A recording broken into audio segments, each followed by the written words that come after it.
afirmar algo que tal vez en alguna ocasión también lo he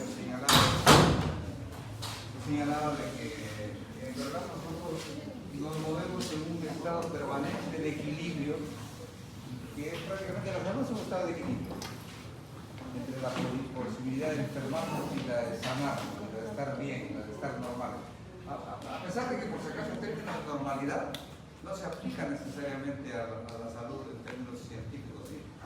La normalidad es un criterio fundamentalmente estadístico. Entonces, cuando dicen estamos sanos, estamos normales, no necesariamente es equivalente sano a normalidad. ¿Sí?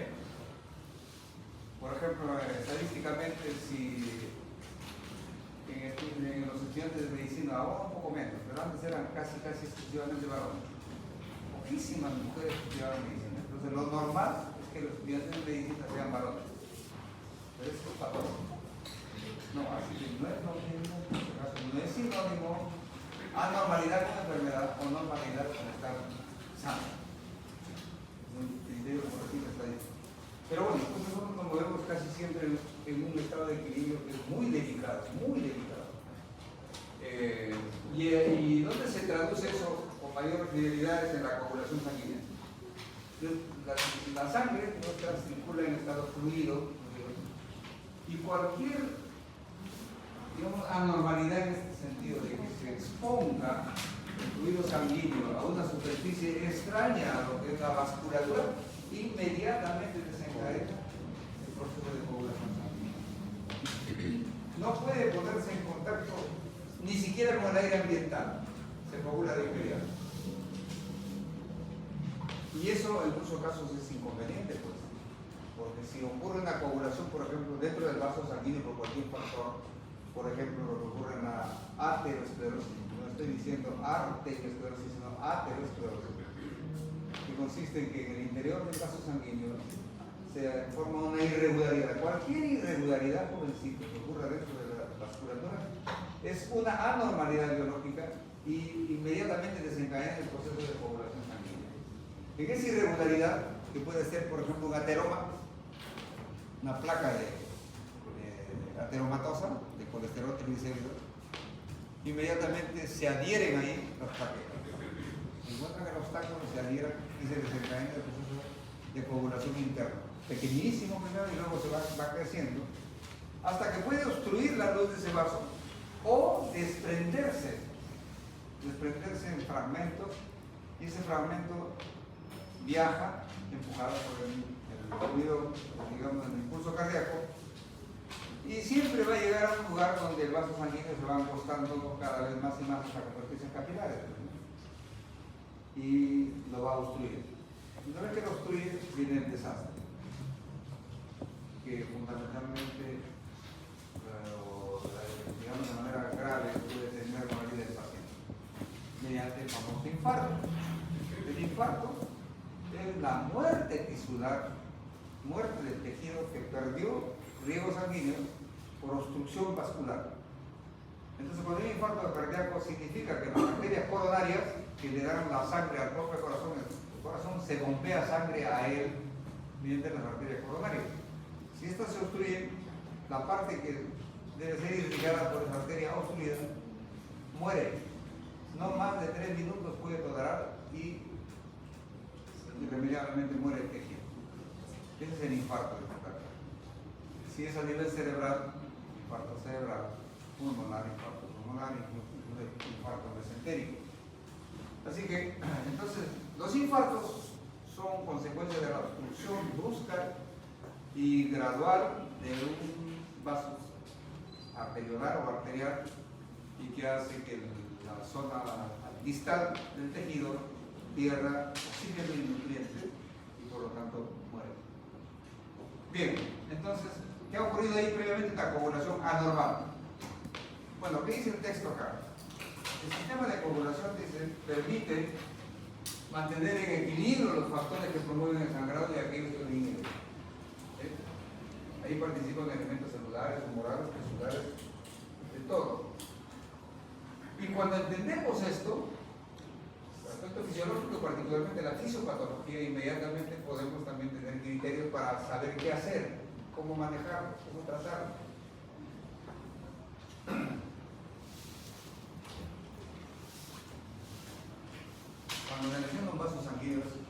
mencionando hace rato. Se ponen de inmediato tres procesos en juego ahí, y son secuenciales, ¿eh? Secuenciales. La vasoconstricción, la adherencia plaquetaria y la formación de fibrina. Inmediatamente que incluso no solamente que se lesiona, si ustedes tocaran directamente un vaso sanguíneo, hay un reflejo contráctil del vaso sanguíneo, solamente por la palpación, el estímulo mecánico. Y peor si se lesiona. Entonces, al lesionarse, particularmente el vaso sanguíneo trata de protegerse vasoconstricciones. Se contrae y rapidísimo ahí en esa contracción se adhieren las plaquetas.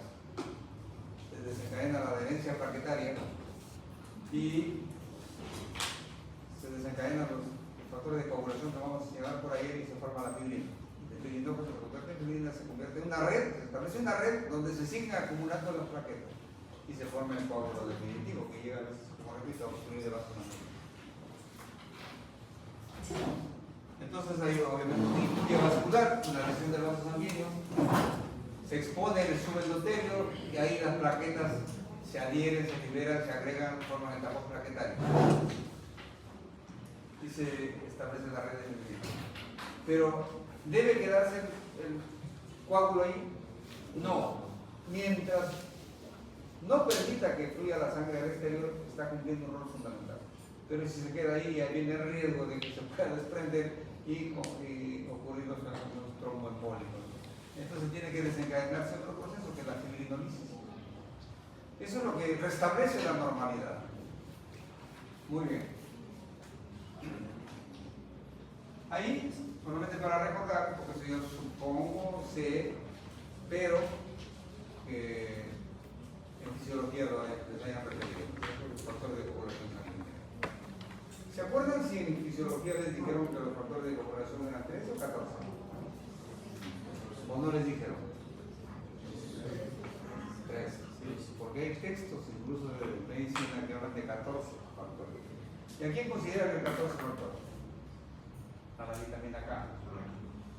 Pero en verdad no hay consenso. Entonces aquí ha puesto abajo. La vitamina K es esencial para la síntesis hepática de los factores 2, 7, 9 y 10. Pero no se considera como consensuadamente que sea un factor de coagulación, por algunos autores lo consideran. Bueno, entonces hay en verdad dos sistemas de coagulación que se llaman vías, la vía extrínseca y la vía intrínseca, que no es de nuestro interés, no estamos haciendo hematología, entonces lo referimos nomás. Y todo se basa en que la protrombina se va a convertir en trombina, ¿sí? Y esto hace que la fibrinógeno se sintetice, se consolide en fibrina, y esto establece redes. Es una red notable en la cual pues, comienzan a depositarse las plaquetas y se forma el coágulo. Entonces hay una vía extrínseca e intrínseca y que al final permiten que la sangre coagule y se libere el riesgo de las hemorragias masivas, ¿no? Bueno, ahora desde el punto de vista farmacológico, entonces podemos utilizar fármacos en este proceso fisiológico tan importante. Y vamos a referir primero a los coagulantes. ¿Qué opciones tenemos para favorecer la coagulación sanguínea y controlar una hemorragia? Hay hemorragias que son masivas en verdad, y que son incluso incontrolables. Por ejemplo, la ruptura de un aneurisma aórtico, es una catástrofe que no hay forma de solucionarlo. Imagínense, el tremendo sanguíneo que tenemos en la aorta y a veces se establece aneurisma. El aneurisma es un debilitamiento de la pared arterial que se va formando como un globo. Mientras está la sangre ahí, el paciente no tiene molestia, hasta que de repente se rompe. ¿Cómo solucionar ese problema del tremendo vaso sanguíneo de corazón hacia abajo? No se puede actuar ahí. Hay un caso anecdótico que siempre se refiere como una anécdota curiosísima. Ocurrió un evento precisamente de cirugía cardiovascular. En la mesa de debate estaban expertos y de repente uno cayó fulminado. Bueno, los especialistas inmediatamente terminaron que era un aneurisma disecante de aorta torácica. ¿Qué hicieron? Fue increíble porque el evento era un hospital de alto nivel. Lo llevaron a cirugía, ¿sí? En shock. Y ahí ni siquiera se cuenta que ni siquiera los cirujanos cardiovasculares tuvieron tiempo de ponerse guantes. Entraron, cortaron el tórax, no con los cuidados que se hace en una operación, digamos, cualquiera, sino de frente para salvar la vida.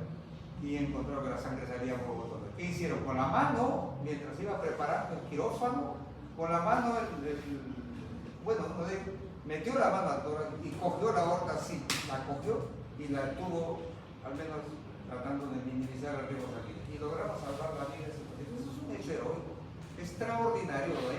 Ahí podríamos decir milagroso, ¿no? Pero fue un evento, pues, incluso traumático, terrible, ¿no? Bueno, pero hay superficies o lugares donde puede haber una hemorragia y no podemos controlarlo. No podríamos controlarlo. Porque, por ejemplo, si tenemos una extremidad, le podemos poner un torniquete. O presión, compresión. Pero supóngase, por ejemplo, como es común en los accidentes de tránsito, de un paciente donde una persona es arrastrada sobre la superficie, por ejemplo, del asfalto, destroza la ropa y a veces le quita la pierna, a veces hasta el músculo. Y ya se imagina la hemorragia en capa que hay. ¿Cómo solucionar esa hemorragia? Ahora, obviamente tiene que comprimir pues, con cualquier objeto, tal vez tela, hasta llegar a emergencia. ¿Y qué se puede usar ahí? Este tipo de preparado, miren. La espuma de aspirina o la esponja de gelatina absorbible que se llama comercialmente hierba.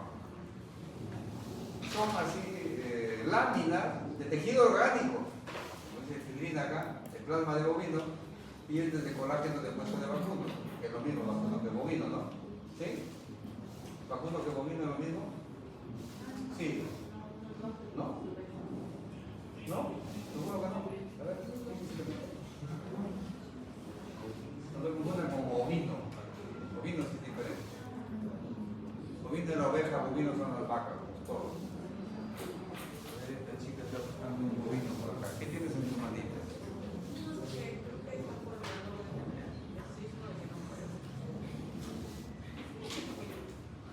No, ni me enseñes. Te quito el celular y lo rompo también.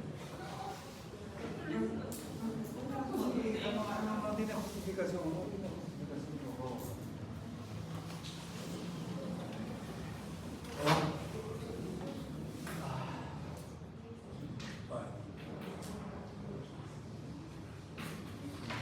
Entonces, existen estas soluciones. Se sacan estas, digamos, porciones de material y se colocan en la superficie sangrante a presión. ¿Sí? A presión y se les venga. Esa superficie inmediatamente estimula la coagulación sanguínea y se incorpora al tejido orgánico. Se reabsorbe y por fortuna no desencadena por reacciones antigénicas, a pesar de que es un producto proteico animal, digamos, genéticamente diferente. Pero por fortuna, repito, no es necesario retirarlo. En más o menos un mes, como dice acá la farmacogenética, en 4 o 5 semanas se digiere espontáneamente y carece de toxicidad. ¿Cómo actuar? Como superficie extraña y como apoyo estructural. Es una excelente opción ya para los sangrados en capa, como lo que dice el contacto. También ahora tenemos pues, anticoagulantes, los coagulantes sistémicos, como la vitamina K, que es muy conocida. La vitamina K fue extraordinaria en la coagulación sanguínea. Ahí tenemos dos variantes, la fitonadiona y la menadiona. La acción farmacológica, ya estamos insistiendo, es fundamental la vitamina K para que se sintetice en el hígado. Los factores 5, 7, 9, 10, incluso el segundo factor de coagulación, que es la protortina. Restablece entonces la presencia de estos factores y la coagulación ocurre y se controla la hemorragia. Por lo tanto, coagulantes. La vitamina K tiene 2 formas de presentación farmacológica, la liposoluble y la hidrosoluble. La liposoluble se llama fitonadiona. ¿Por qué? Porque depende para que se absorba y actúe de la presencia de sales biliares. Si el paciente tiene un problema funcional del hígado y no produce sales biliares adecuadamente, entonces hay un problema serio ¿ya?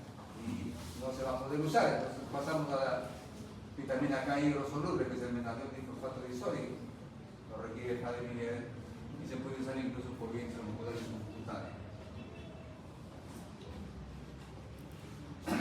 No deja de tener toxicidad la vitamina K, a pesar que es vitamina. ¿Cuáles son las vitaminas que no son tóxicas?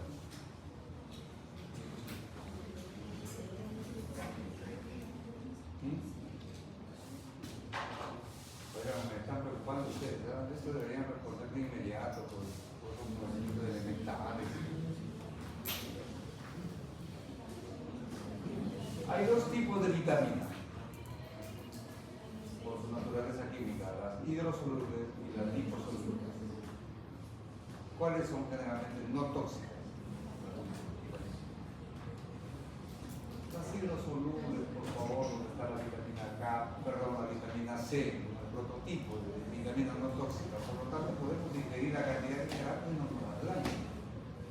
Pero las liposolubles sí tienen inherente una capacidad de toxicidad y no se pueden usar a libre demanda. Bueno. Entonces, tienes los efectos colaterales, la amenadiola, entonces Sandra puede continuar con el vómito. En el recién nacido puede inducir la anemia hemolítica y la hipertrigliceridonemia. ¿Qué significa la anemia hemolítica? Que los glóbulos sanguíneos, los glóbulos rojos de los niños, en este caso recién nacidos, se lisan. Casi la totalidad. Y el contenido de hemoglobina inmediatamente se metaboliza y se convierte en bilirrubina. Corazón del hígado, bilirrubina. Y las bilirrubinas, en una cierta cantidad no son tóxicas, pero cuando rebasan una cantidad límite,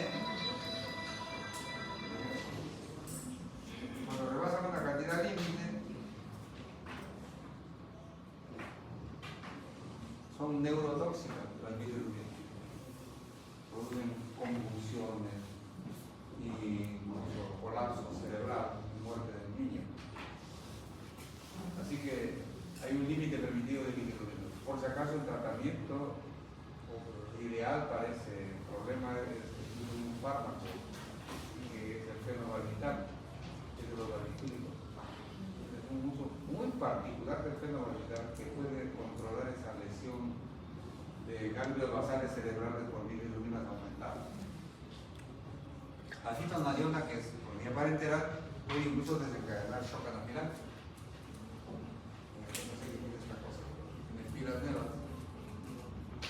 Creo que nos quiere trabajar aquí en la San Martín, por favor. Sí, pues trabaja. La San Martín.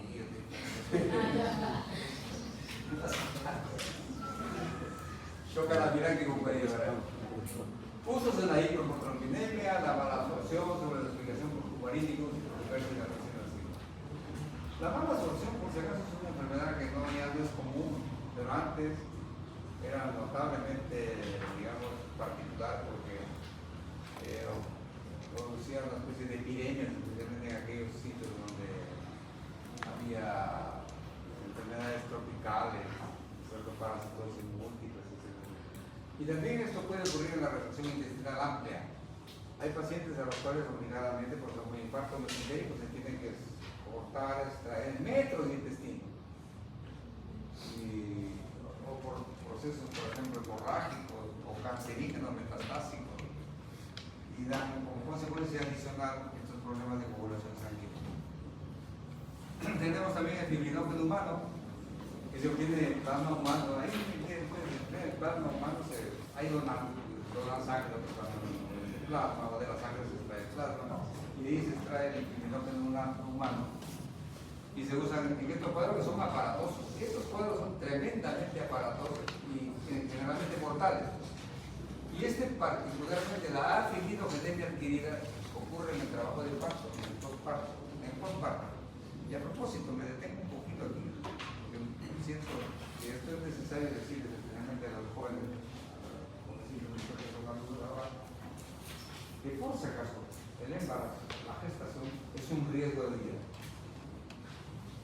Hay que pensarlo así, ¿ya? Hay que pensarlo así. El procesar un embarazo es en verdad un riesgo de vida para la mujer. Por lo tanto, el embarazo debe ser un motivo de una decisión muy racional. No debe ser como sigue ocurriendo, un accidente. Es casi un insulto a la inteligencia que la mujer culta, como usted, llega a tener un embarazo por accidente. Es un error, pero feroz, que tiene implicancias negativas tremendas, no solamente de este tipo de problemas, sino lo que trae como consecuencia la relación con la pareja, la relación con los hijos y una serie de catástrofes subsecuentes. Entonces, en nuestro país, la mortalidad materna tiene índices altísimos. Entonces, repito, un embarazo debe ser una decisión muy pensada, donde quien debe tomar la decisión es la mujer. Aquí no podemos decir que debe tomarlo la pareja. No, por favor, la decisión la debe tomar la mujer, porque su organismo es el que se expone de tremendo riesgo. ¿Y por qué insisto en esto? Porque el machismo enfermizo hace que no, yo quiero tener el número de hijos que yo creo, y la mujer simplemente es un receptáculo. Eso es una imbécil, sinceramente.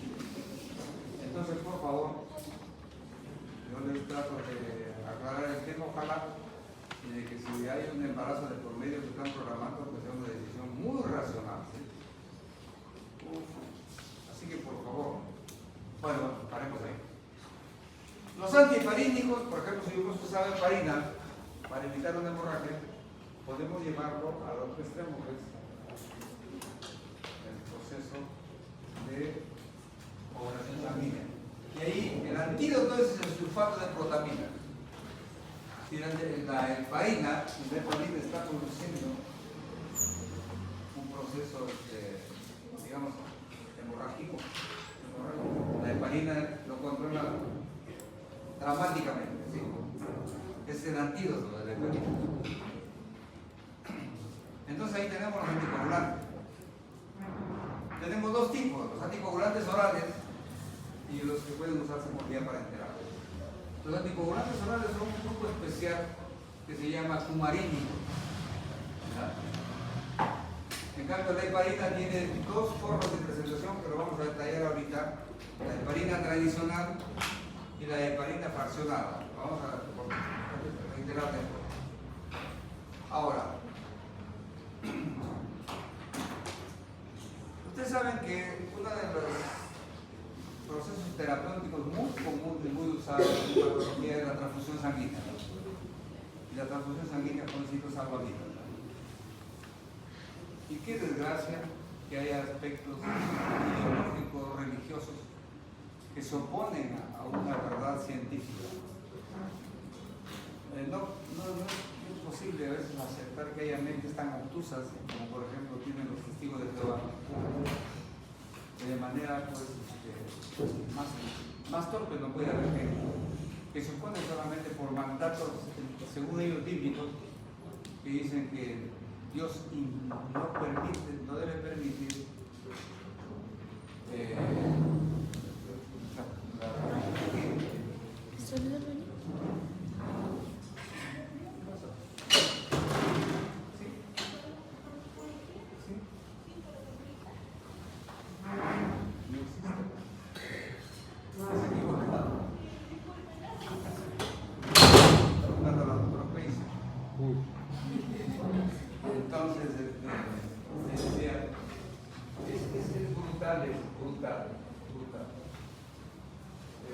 y eso es una de las razones por las que uno rechazamos y casi visceralmente la religión.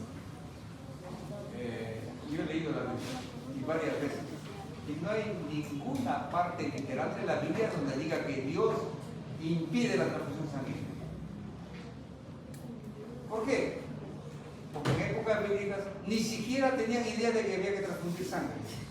Pero estos imbéciles han deducido de ciertos por ahí atribuciones que le dicen a su Dios que se opone a la transfusión sanguínea. Y han, digamos, permitido que mucha gente muera y se oponen radicalmente y impiden la transfusión de sangre. Bueno, pero de todas maneras, en el mundo culto, en el mundo, digamos, sano mentalmente, creemos que la transfusión sanguínea es fundamental para salvar vidas. ¿Y cómo podemos transfundir sangre si sabemos que la sangre apenas sale de nuestro organismo se va a coagular?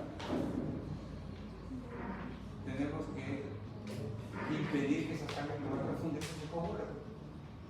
A eso se le llama como nombre genérico heparinizar la sangre.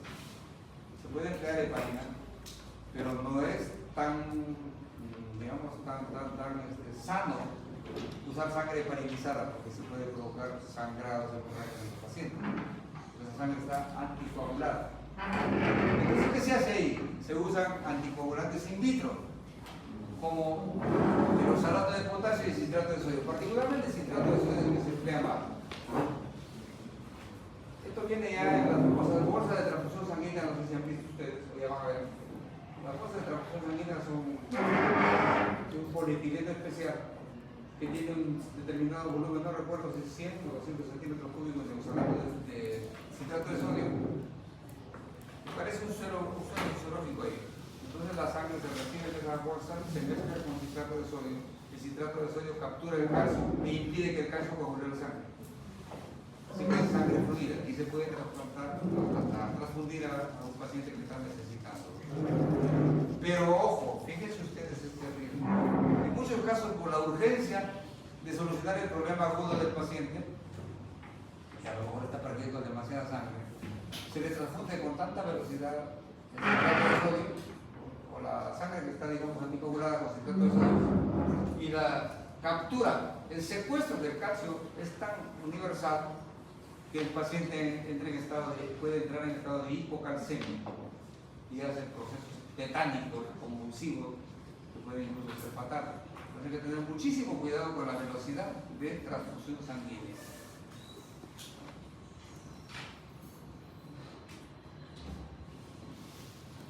Hay anticoagulantes in vivo, ahí están los famosos cumarínicos que les decía, donde está la warfarina y el anticoagulante. Hay casos que tienen una reacción a la vitamina K, por lo tanto se forman estos factores de coagulación sanguínea. Su efecto demora de 8 a 2 horas, ya sea por viento venoso o por vía oral. Y ojo, atraviesan la placenta y acceden a la leche materna. Eso hay que tenerlo mucho en cuenta, porque si estamos ante una mujer embarazada que necesita una terapia de este tipo, ojo, que tengan muchísimo cuidado porque va a producir problemas gravísimos de coagulación sanguínea en los fetos. Y si está dando el pecho igualito a el de la lactancia. Y por favor, de hecho es un anticoagulante, pero no tiene la eficacia y la universalidad, puedo decir, de acción como las heparinas. ¿Por qué quiero remarcar eso? Porque quiero llevarlos al momento histórico que padecimos todos, la famosa pandemia de COVID. ¿No es cierto? Que todavía está fresca. Esa fue una verdadera catástrofe mundial, universal, ¿no? Y uno de los países que tuvo la mayor cantidad de muertes es el Perú, por si acaso. No se olviden de eso. Todos los países del mundo que tuvieron la mayor cantidad de muertes, el Perú está en uno de los primeros lugares. Como siempre, los primeros lugares de catástrofe. ¿Sí? Entonces, teníamos que actuar urgente. Pero una pandemia tan novedosa nos había sorprendido, donde nadie sabía qué terapia usar. Y se comenzó a experimentar, a veces sin mucho criterio, y se usaron medicamentos de los más aberrantes en esa pandemia. Al final, sabemos que los únicos fármacos que realmente fueron útiles y que salvaron vidas fueron dos. Una variedad de heparina, la enoxaparina, y corticoides potentes como, por ejemplo, la dexametasona. Ningún otro medicamento que se usó ahí fue útil.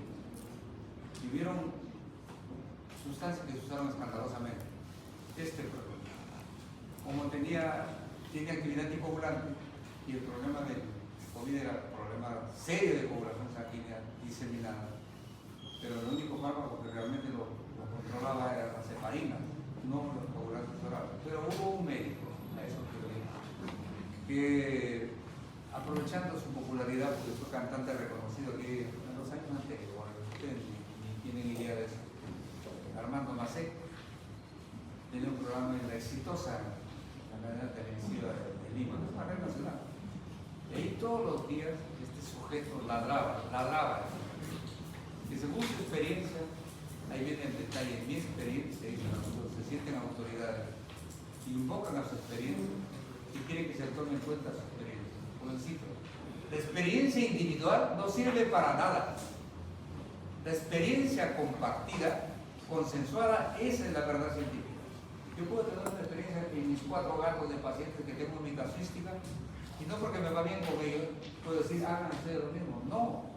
Digo simplemente por sacar mi experiencia de esto, vean si es conveniente, experimenten, estudien esto. No puedo ser tan pedante, decir, en mi experiencia ocurre esto y por lo tanto recomiendo que se aplique como medida universal. Eso es ser pedante pero hasta el extremo. Y este señor gritaba desaforadamente todos los días que deberían hacerle caso porque había salvado vidas, dice él, con preparado cumarín. Aquí hubo un remedio ya más espantoso, acá en Chiclayo, de un médico del hospital regional que todavía, por desgracia, existe ahí, que vociferaba en la radio de acá, en los periódicos locales, diciendo que según su experiencia, él había encontrado una novedad extraordinaria. En base a que había observado de que, por ejemplo, los alcohólicos, los mendigos, y en verdad es una rareza, no caían fulminados como caían la gente común por el coronavirus. Seguían mendigando por ahí, seguían con la basura, seguían entregándose y estaban felices y contentos. Entonces le atribuyó que estaban protegidos, ¿saben por qué? Por la ingesta de alcohol. Y particularmente por la ingesta de cañazo. Y recomendaba que todos los pacientes, todas las personas deberían usar profilácticamente cañazo, todos los días embriagarse con cañazo para que no dé coronavirus. Parece un chiste, ¿no? Parece una cuestión que realmente ha ocurrido. Ni qué decir de aquellos que juraban y recuraban que el dióxido de cloro, ¿se acuerdan ustedes? Era la gran maravilla universal. Oigan, en verdad, en situaciones catastróficas como eso se ven cosas milagrosas, pero también estupideces, pero mayúsculas. Entonces, traigo comentario de eso para señalar que este preparador es muy bueno para un anticoagulante oral, pero no tiene, por favor, ningún rol que al menos se le deba reconocer en la pandemia de COVID, como si lo tiene la, digamos, heparina, que es una variante de la heparina. Bueno, hay factores de variación, por ejemplo, si hay un déficit de vitamina K, ¿qué va a ocurrir? Los anticoagulantes se van a magnificar, ¿cierto? Porque actúan como contrapuestos a la vitamina K. Y en el estado de embarazo decae la acción de los tumarínicos. Hay toxicidad, obviamente, manifestada por hemorragias, y se trata por fortuna con facilidad con vitamina K y transfusión sanguínea. Y ahí viene la heparina. Es eficaz tanto in vivo como in vitro. Pero hay que pasar por una vez a esto que es importante. Hay dos tipos de heparina. La heparina común, la famosa heparina clásica, la no fraccionada, la HNF, y la heparina de bajo peso molecular, o HDPM, que es la enoxaparina, que se usó fundamentalmente en la pandemia de COVID. La heparina clásica, obviamente se tiene que monitorizar, su uso es completo, se monitoriza y se usa en ámbitos hospitalarios. En cambio, la heparina de bajo peso molecular, ¿qué es la heparina de bajo peso molecular? Simplemente se le rompe molecularmente a la heparina clásica, se fracciona, por si es fraccionada, y se cogen los fragmentos más importantes nomás en su efecto anticoagulante y se sintetiza, se juntan en la heparina fraccionada. Entonces, por lo tanto, su uso es más cómodo, más fácil, no tiene mucho riesgo y en verdad es extraordinario. No exige monitoreo. En oxaparina, repito, y los corticoides potentes son los que salvaron la vida de muchos pacientes. Dentro de ellos, ¿quiénes hablan? Sufrí 2 veces un nivel crítico de COVID. Me internaron una vez en Almanzor y otra vez en Heisen y pude salir, como me dijeron alguna vez, y el mala nunca muere. Simplemente, por eso estamos por aquí, pero con secuelas, desgraciadamente deja secuelas. Algún día les contaré las secuelas que tengo, ¿sí? Pero bueno, entonces, les decía, quiero acabar de contar esta experiencia de COVID. Nunca en mi vida recibí tantos medicamentos en estos episodios de COVID. Me juro que hubo un día que conté que tomé 25 pastillas diferentes, diversos tipos de antivirales, porque nuestros infectólogos razonaban así, decían, esta es una enfermedad viral. No conocemos exactamente cuál es el antiviral más apropiado, así que usémoslos todos. 4 juntas de un color, 4 juntas de otro color, 25 tabletas o 24.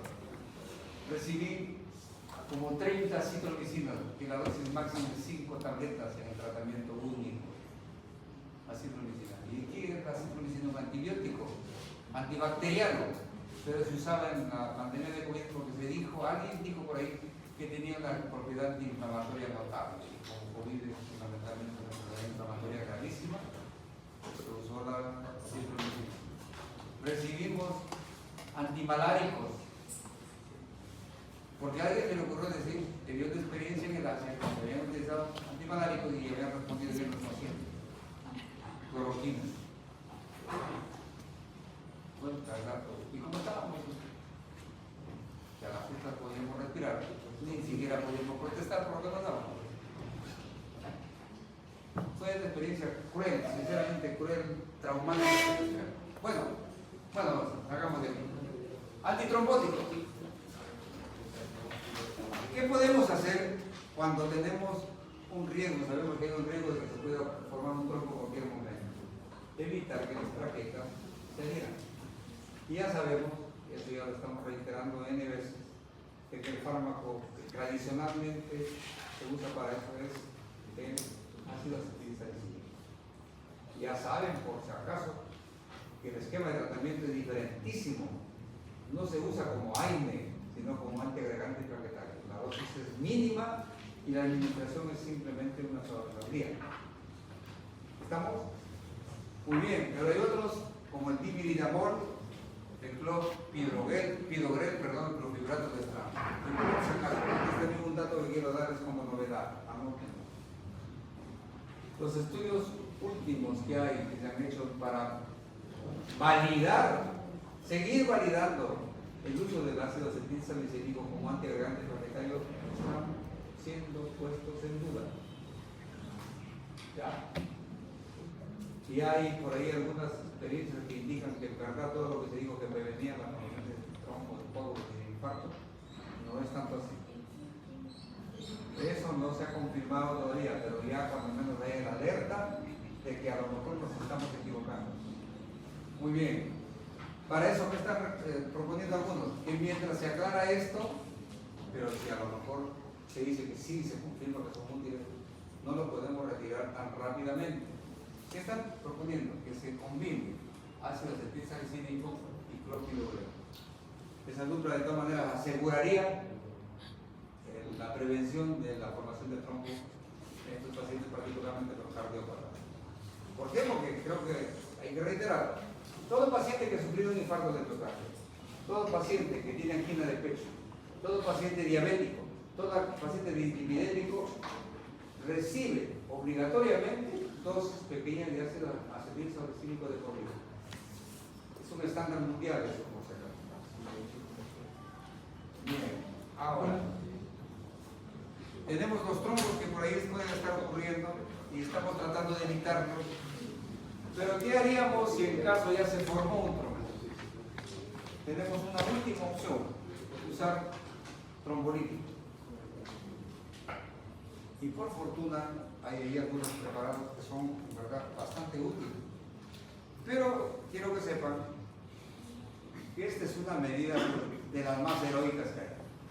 Como supóngase, si un paciente cae con un infarto miocardio y ya le hicieron sus estudios sofisticados que ahora para detectar dónde está, qué rama arterial está obstruida, entonces pueden intervenir ahí los precisamente cirujanos cardiovasculares e intervencionistas, expertos en cateterismo.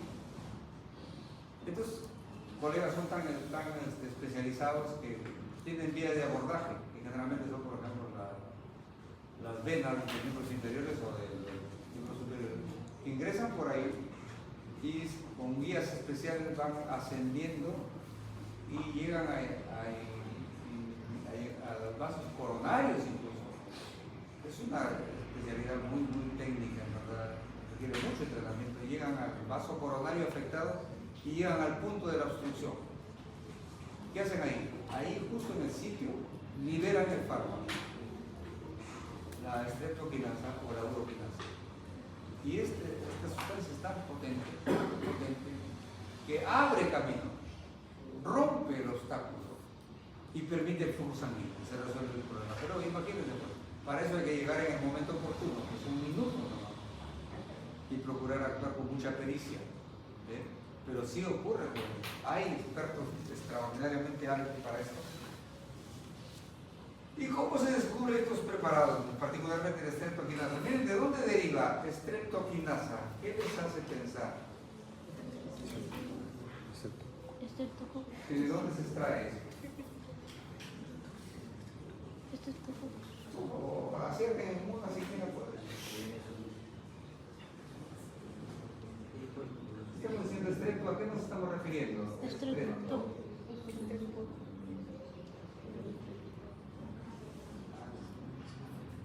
Estreptococo. Sí era. ¿No saben que es una bacteria que se llama estreptococo? Hay otro estafilococo, gonococo.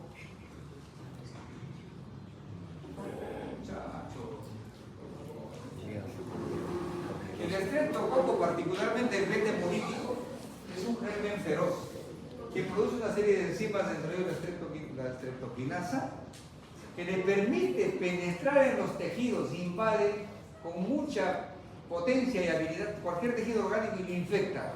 Es agresivísimo el estreptococo beta político y puede dar lugar a complicaciones fatales como la fiebre reumática, la estreptocásica, aparte de su infección original que generalmente es la faringoamigdalitis estreptocócica. Y este miserable produce esta enzima que le permite ingresar en cualquier terreno orgánico.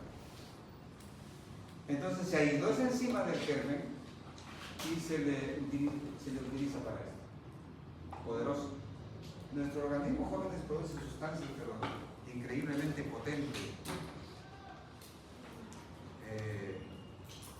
¿Cómo creen que el espermatozoide captura el óvulo? Llega, me enamora, lo convence, se juntan. Tiene que penetrar una bola de células, que es el folículo de Gram. Tiene que penetrar ahí, romper tejidos. Pues debe que rompe el tejido, abre la cabeza y libera la carga genética masculina. Y se fecunda el óvulo. Miren, y esa enzima es exactamente la misma que la estreptokinasa. La urokinasa no tiene. Eso se utiliza, sirve para explicarles lo siguiente. Ya terminamos con esto. Termino con esta anécdota. Entonces la streptokinasa estimula la recuperación de transmina, hidroliza la fibrina y disuelve los trombos. Listo, ahí cumplió su rol. Abrió camino y se restablece la circulación sanguínea. ¿Qué les quiero contar para terminar? Escúchenme, por favor. Terminamos de hoy. Yo trabajo en Pares desde hace como 30 años. Y ahí trabajamos mucho lo que es anticoncepción. Y me he capacitado en vasectomía. A pesar de mis limitaciones motoras, que tuve. Pero yo hacía la vasectomía, he hecho N vasectomías hacen el infarto. N vasectomía, pero con una técnica modernísima, que es la técnica de Lee, es la técnica china, donde no se utiliza anestesia general, es simplemente un procedimiento de consultorio, no es un procedimiento quirúrgico en el cual al paciente se le prepara, se le hace análisis, población sanguínea, nada, simplemente se le pasa la camilla, se le tumba 15 minutos y se va a su casa caminando, vasectomizado. Es una técnica extraordinaria. Y en una ocasión hice una vasectomía a un visitador médico. Rapidísimo les comento. Son anécdotas que ilustran por una lectura. Hice una vasectomía a un visitador médico que llegó por ahí y me dice, doctora, una vasectomía bien especial. Así digo, me dice, cierto, 15 minutos lo hacen y uno entra caminando y se va caminando. Y sí, digo, y llegó con su maletín del mundo del médico. Y me dice, yo ya tengo 3 hijos, no quisiera tener más hijos. Pero ahorita no lo puede hacer. No, claro. No lo van a hacer a ver. No se necesita para eso. Solamente anestesia local, un necesito bien especial de piso especial, se hace una pequeña incisión en el cuerpo, se hace el conducto de Pérez, se le libera, se le divulsiona, y nada más que eso, se secciona los dos extremos. Y para que no se vuelva a unir, porque increíblemente nuestro organismo caprichoso vuelve a juntarse y puede recanalizar. Entonces lo metemos, hacemos una bolsita, metemos un extremo hacia abajo y el otro hacia arriba. Entonces nunca se van a unir porque los ligamos bestial. Ese mismo visitador médico llega a los 8 meses con un escándalo ahí en el cuarto, ¿no? ¿Por qué? Primera esposa estaba embarazada.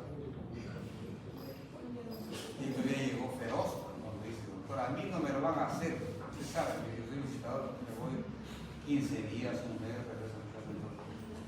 No me la van a hacer, pero cumpliste por todo el protocolo que se te dijo que tengas un espermatograma previo para que se confirme que tienes espermatozoide 0. Digo, no lo hice. Por favor, vean este examen de espermatograma.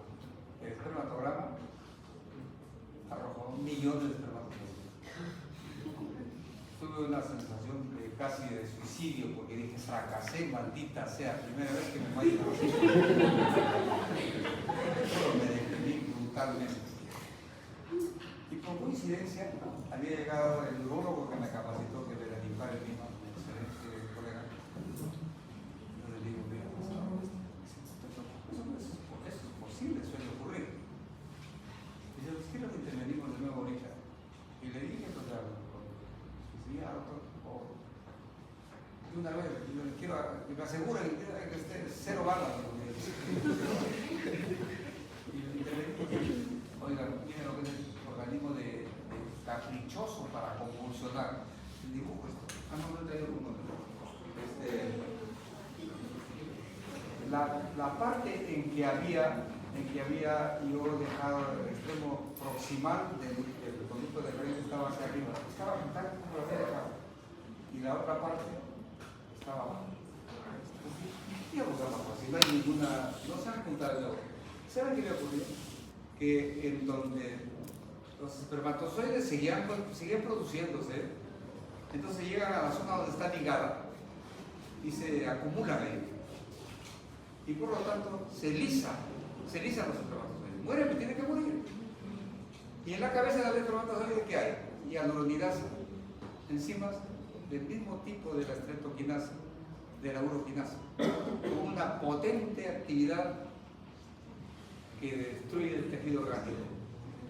Y esta hialuronidasa se había acumulado tanto que formó un nodo, ¿sí? Se llama nódulo espermático, que se adhirió, escúchenme bien, al segmento que estaba libre y abrió un conducto. Hizo una comunicación como si hubiese usado un barreno, ¿qué diablos?